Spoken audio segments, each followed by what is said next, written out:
The story begins in a hospital room, which is where Bee ends up, but not where she starts. She starts much earlier, in a love story that everyone around her tried to talk out of existence before it could become one.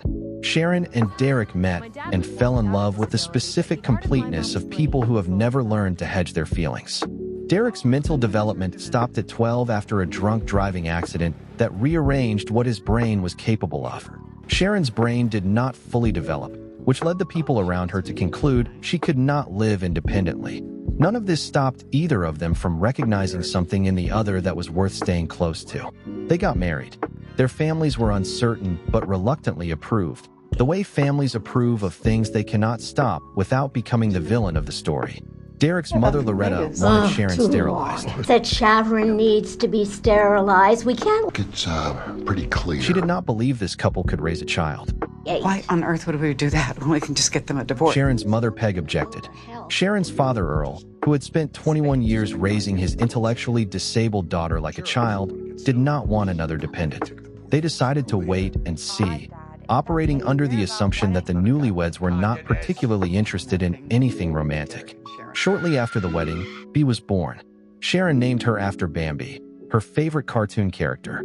The pressure on Peg and Earl increased considerably, irks until it doesn't, until Earl is tired of being the only breadwinner and suggests Derek take his family and make their own way. Peg wants them to stay. She doesn't trust Sharon and Derek to manage alone.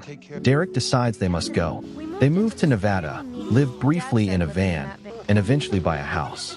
They build a life with the particular determination of people who have been underestimated for so long that proving the doubters wrong has become indistinguishable from simply living. Bee's early childhood is genuinely happy. Sharon and Derek work hard. They provide. They love her in the uncomplicated, total way that is one of the things the people who doubted them never accounted for. But when Bee turns 10, the balance begins to shift. The responsibilities that should belong to adults begin migrating to the child. Derek teaches her to drive. She is 10 years old because someone needs to know how, just in case. In exchange for the lesson, she gets a dog she names Godzilla. Sit. She mentions to her father one day that her classmates have been making fun of them. Derek is sad in the specific way of a parent who cannot protect their child from the world's judgment. He tells her they are just special. Bee absorbs this and keeps moving. One day, Sharon accidentally leaves the door open and Godzilla escapes. Bee, 10 years old, decides to use the truck to chase the dog. As expected, she crashes it. Child services arrives. This is the first time she meets Mary, the social worker who will reappear at significant moments throughout her life. In her conversation with Mary, Bee says something that is striking for its clarity: she cannot take care of the dog and her parents at the same time. She is 10. She already knows she is caretaking her parents. She says this not as a complaint, but as a fact, the way children state facts when no one has taught them to soften them. Her Aunt Joy and Uncle Ben take her for the summer. It is disorienting for Bee. She has never been in a place where someone else is in charge of her well-being. A near accident in the swimming pool makes her uncle understand the scale of what she has been carrying without anyone noticing. Joy and Ben decide to take a more significant role in her upbringing, particularly her education. She enrolls in a private school, makes a best friend named Nia, joins the track team, does well academically. She is also, still, bullied. A girl named Aspen being the primary architect of this, because bullies are reliable in their identification of whoever seems most vulnerable, and Bee, for all her capability, carries something that unkind people can smell. At lunch one day, a boy named Ethan sits across from her and gives her his biology notes because he saw her sleeping in class. Nia, watching this, notes that Ethan has probably taken a liking to her. He is a cancer survivor. His family has money. He and Bee connect at a party and begin dating. And something about being accepted by someone who sees her fully and does not flinch makes Bee understand that she does not have to earn the right to be loved by tolerating everyone's opinion of her life. She is good at everything she tries. She is also constantly worried. Her parents, her responsibilities, the question of whether they are managing, all of this lies underneath her academic achievements like a second occupation. Her guidance counselor, Mr. Vasquez, begins quietly, persistently pushing her toward college. She submits applications to community colleges under pressure, holding herself back with both hands from anything that would require her to go far. She is afraid that if she leaves, her parents will not survive without her. This fear is sincere and also in the way of fears that have organized themselves into identity, somewhat larger than the actual evidence supports. Mr. Vasquez asks what she loves. She says astronomy. He tells her to look at UCLA. Later, finding an old hat from her uncle, she makes the decision she will apply. But the story is not a straight line from there. Aspen, the bully, remains a project. During one of B's part-time cleaning shifts at school, Aspen makes her usual remarks, classist, condescending, designed to make B feel the distance between her life and the life of someone who has never had to be responsible for anything. B finally responds with the particular force of someone who has been absorbing this for years and has decided, in one clear moment, to stop. She puts Aspen in her place with the precision of someone who has thought about this conversation for a long time without knowing it. She saves money carefully, managing her paycheck across responsibilities, and wishes the dress for prom, the dream of Disneyland. Shopping for the dress with Nia becomes a fight when Nia, who has been watching B prioritize everything else over their friendship, finally says so and leaves her alone in the store. Don't tell me what to do. You're always telling me what to do. What is that supposed to mean? The same afternoon, Sharon goes to the grocery store by herself. Some older kids convince her to buy them beer. She is arrested. Derek causes a scene with the police trying to explain his wife's situation. He is arrested too. B gets the call while she is still in the dressing room. She uses the money she saved, the dress money, the Disneyland money, to bail her parents out. At home, she is furious in the way of someone who has been holding back enormous feeling for a very long time.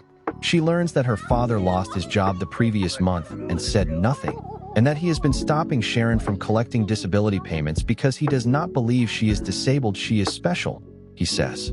B tells him that special is a word people use to make themselves feel less guilty about her condition. The fight escalates. Derek, who rarely loses his composure, loses it. He slaps her.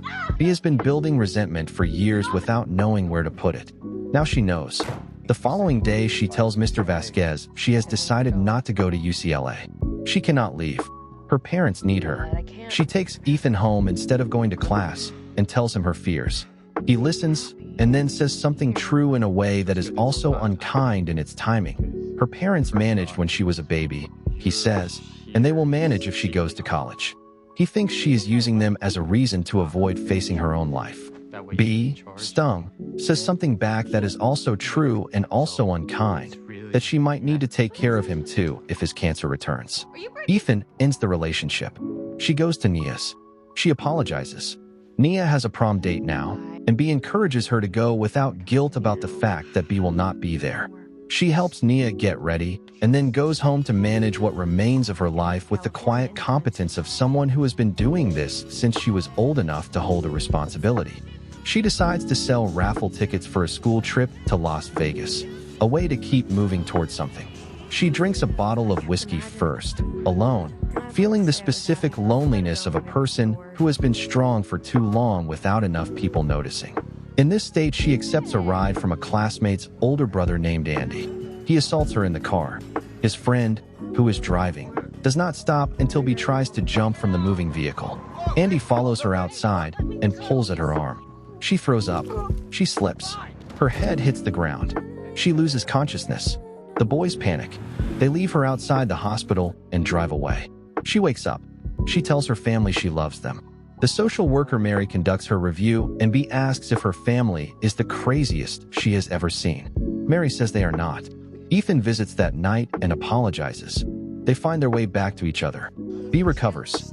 She graduates alongside Nia and their class. She has the conversation she has been avoiding with her father, tells him what she wants, what she is afraid of losing if she goes. Derek tells her what any parent, regardless of what the world thinks of them, would say. He wants her to move forward. He has always wanted this. He has just needed her to ask. She applies to UCLA. She gets in. Her grandparents, who spent years grieving the lives their children were not given, celebrate their granddaughter's achievement with the specific joy of people who have been waiting a long time for something that proves the love was worth it. On the day she leaves for college, Sharon and Derek drive her there. Derek works as a rideshare driver now. Sharon is wearing a UCLA beanie. They sing together in the car. a song about be going to UCLA. And when they pick up a passenger, Sharon shares the news with a stranger because this is the kind of thing that deserves to be shared with everyone, with anyone who will listen, with the whole world if possible. The film ends with photographs of the real family. B is in her third year at UCLA. She grew up doing the work of 3 people. She learned to drive at 10. She bailed her parents out with money she saved from cleaning other people's schools. She was assaulted on a dark road and woke up in a hospital and loved her family anyway. And then she went to study the stars. The people who doubted her parents produced a daughter who reached for the sky. There is something worth sitting within that. The specific irony of underestimating love and what it quietly, stubbornly, against all expectation, manages to grow. If you enjoyed this recap, don't forget to like and subscribe to Scene Scout for more. 6.63 times 10 to the negative 34th joule seconds.